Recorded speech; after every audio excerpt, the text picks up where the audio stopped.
Greetings all, this is Hairy Nick. Something different today. This video is going to be a bit of a PSA for you tabletop gamers out there. Now, here on the channel we mainly talk about Xwing, and we're going to talk about how this software relates to Xwing specifically at the end of the video. So if you're interested in looking specifically at the Xwing content out of this video, feel free to jump forward to this timestamp here.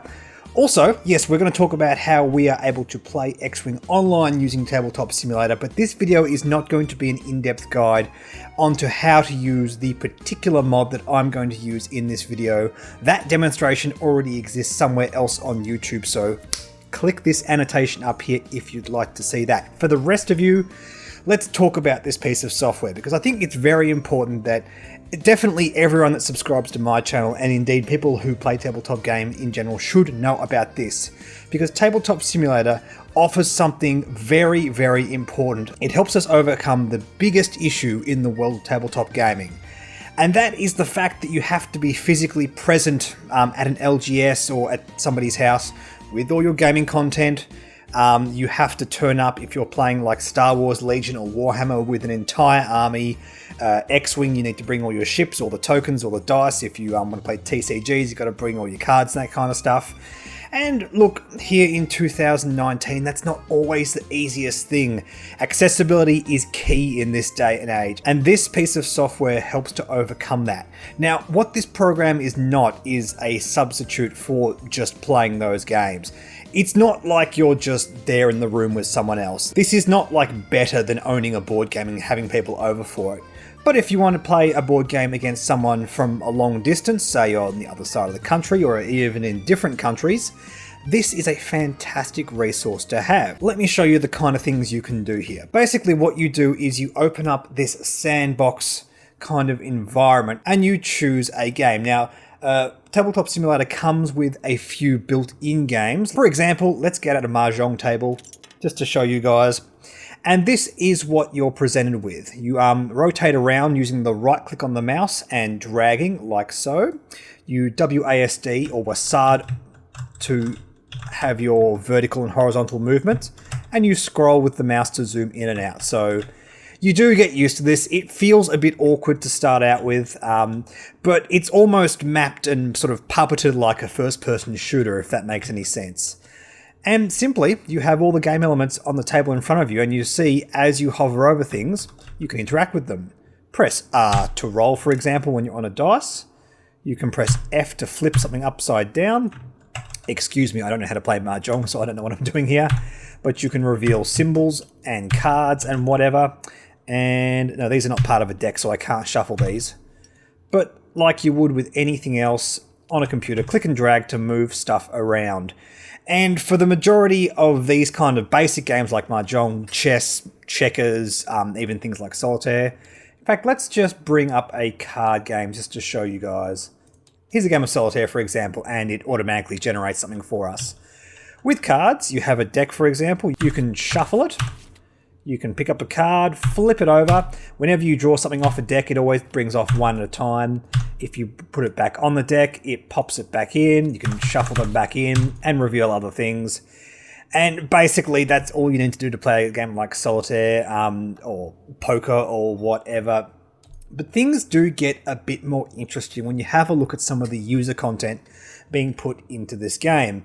For example, you could play games like, say, Risk. And as I was saying before, this allows us to basically start a game of Risk on your computer playing against other people online. This is no substitute for having the people actually physically there in front of you. I don't really feel like this is a great substitute for actually just going out and buying it, because it's nowhere near as immersive. You're able to move tokens around the table. It's very, very simple, very straightforward.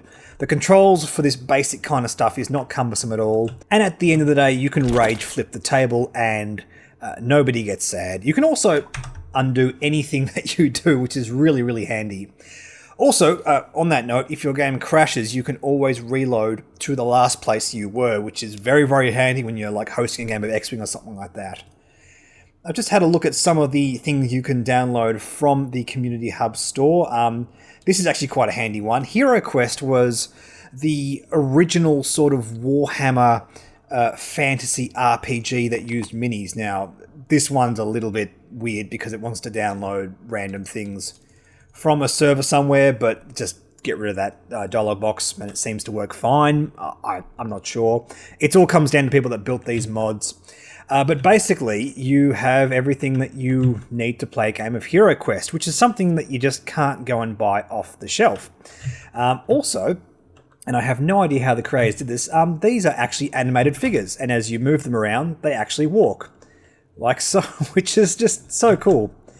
You've got, you know, the decks here with all the original art and that kind of stuff. Potion of Defense, Wandering Monster, it all looks very authentic and good. There's all your dudes animated doing their thing. Yeah, just orcs doing a little boogie. I dig that. But remember guys, the best thing about Hero Quest is the tiny furniture. Something else I just want to show off as well, you can actually build completely unique games in this as well. This is a game of Guess Who, or well, it's essentially a game of Guess Who, but it's characters from JoJo's Bizarre Adventure, one of the best animes ever, in case you guys are into that kind of stuff. And you don't need any complex interactions when it comes to a game like Guess Who. You just flip the cards to grey them out and that kind of thing. You have a deck where you randomly choose a card off the top. There's your character. Pretty straightforward. And just like that, you can make a game of Guess Who. Something that is very mechanically simple. It's very easy to create. Also, a nice little thing, I'm just going to grab a little card of Jotaro and save this object for later, because this is actually another really cool thing we can do with this software. Let's go ahead and open up the Xwing Unified 2.0, which is the best mod currently for Xwing 2nd Edition, and take a look at the kind of things you can do there. Obviously, depending on the power of your computer and your internet connection, this thing is going to affect the speed of everything loading up, but I've noticed even on particularly slow computers, once it's all loaded up, there doesn't seem to be any issues. Okay, here we have Xwing 2nd Edition. Now, unlike the other games we just had a look at, we don't actually have all the game elements sitting here in front of us. We have copies of all the tokens. If you drag off like the focus token, for example, it'll just give you one focus token, which is handy if you want so many dice, you can put them on the table, highlight to roll them and do all that kind of stuff. But there are no ships or upgrades here.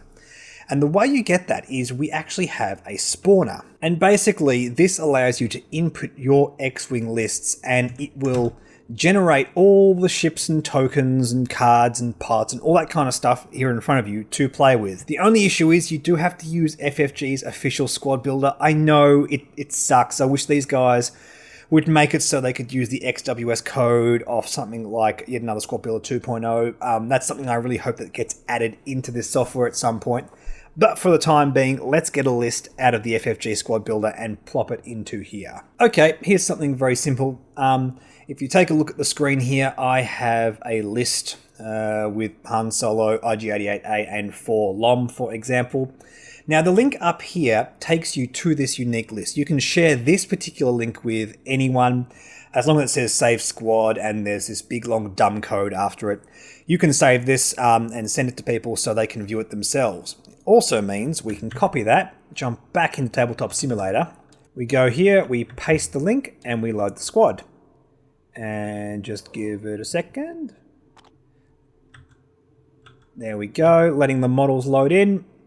Come on. Hey, there's our Falcon. Beautiful. And just like that, we have all the elements. We have all the shield tokens and charges and everything. And if we just grab that, for example, put it next to a playing space, we can go ahead and play a game. Now, what I want to do here is I actually want to become the red player by changing color and going to the red team. And what this mod allows us to do, if we highlight our list, is we assign dials. And then we have, invisible to our opponent, because only we can see what's underneath the red box here, are these dials. And this is where this software is absolutely stellar. Now, we saw in the previous games, yes, you can just pick up stuff and flip stuff over and that kind of stuff. But scripted events is the key thing that makes Xwing work on this platform.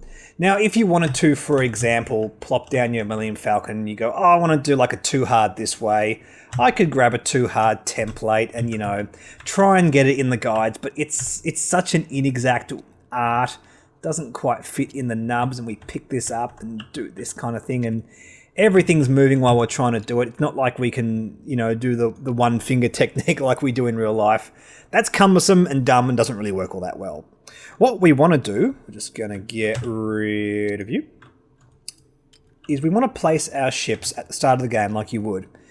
And what we can do with any objects on a Tabletop Simulator is press the L key to lock it into place. And that's what you want to use for like asteroids and stuff, so you can't actually nudge them out of the way. And this actually locks our ship into place. And as we assign a dial, for example, I grab this, I flip it face down so my opponent can't see, put it onto the table. When I come to activate Han, I flip, and instead of trying to use the template and doing this kind of stuff, you press this, and it will do the maneuver as a scripted event, like so, perfectly accurately, with no issues.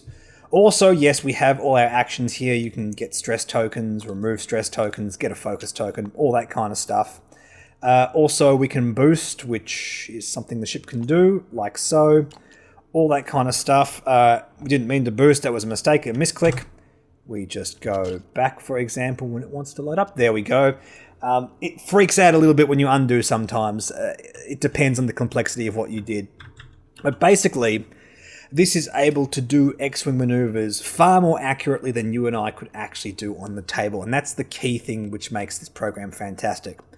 One more thing I want to show off here is something really, really cool. In this mod, we have a bunch of dice, and they work pretty well. They're quite large, so there's never any confusion as to what face they're showing, for example. You can hover over them to show what they are, but it's kind of annoying. You've got to drag them across one by one every single time and then delete before the next round. Something you can do in Tabletop Simulator is you can take any element from one mod and put it into another. I don't know where this particular set of dice came from, but one of my patrons actually showed me this. We have green and red dice for Xwing from another Xwing mod, probably from one of the first edition mods. And this is a red dice roller. You click the amount that you want, for example, 3 dice, it rolls them automatically and shows the result over the top of the screen. Really, really cool. To change dice result, you just put in the number based on what result you need it to be. But having that nice thing across the screen, and from that point on, if you want to re-roll any amount of dice, you just click on it again. It'll delete all the existing dice and re-roll them. So if you have a cleaner version of the same game element from another game, well, you may as well use that. Better than the one in this particular mod anyway. Just speaking of those objects, you'll notice that we had like the Jotaro card from before, which we can play with if you want to have like a little avatar for yourself right there. That looks really cool. And what I'm about to show you now is what seriously impressed me with this software. A tablet. Yes, I would like to allow us to open up Google, because you can have a literal computer playing on the table. You want to open up Spotify to play some music or something. I'm not going to do that there because I like to have my videos monetized. But it actually functions like a proper web browser. If we, for example, open up YouTube, and we can literally just open up a YouTube video and play it in the background. This is crazy. Also, it does not matter which angle of viewing we're seeing this on. Now, this seems to be very taxing on video cards, I've noticed. We ran this on a laptop the other day, and it really struggled once we put the computer playing a video on it. But yeah, you can have me just entertaining you off to the side as you play Xwing, which I'm sure is pretty much how you guys play Xwing anyway. One of the funner things me and Justin have done, for example, is we actually played the Battle of Yavin on the side of the screen while we were actually playing a game. It's very, very inspiring. Once again, guys, click the link down below or the annotation from before if you want a full rundown on how to run this mod. It's absolutely fantastic. Probably the best way to play Xwing online, in my personal opinion. There are also other things like Vassal, but from my experience, I enjoy this particular method the most. Anyway, guys, I hope this was informative. Do not forget to like and subscribe. Like me on Facebook, follow me on Twitter and Reddit. Please consider supporting my Patreon as well, and thank you so much to all of my existing patrons. I will catch you guys in the next video.